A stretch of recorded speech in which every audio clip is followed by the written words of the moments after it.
Hi, I'm Shane Balkham, Client Investment Director at U Asset Management, and welcome to my 2-minute missive.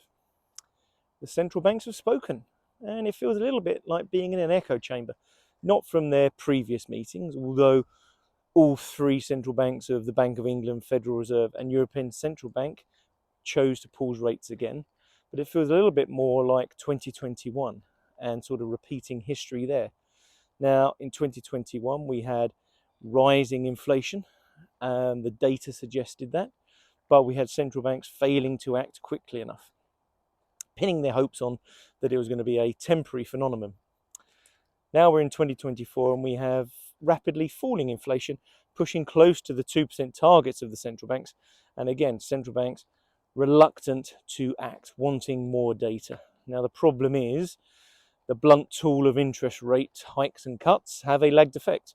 And we've had 6 months of pauses and yet inflation's still coming down.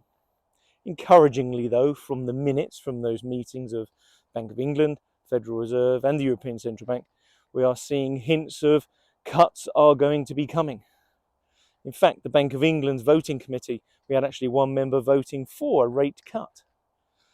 Now, there is a reluctance to repeat the mistakes of your predecessors, and the central banks don't want to cut too early and have the fear of inflation reigniting.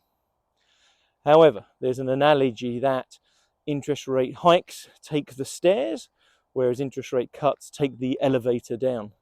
And what we could see is a pause, a delay in the first cut, but those first cuts could be significantly larger than first thought.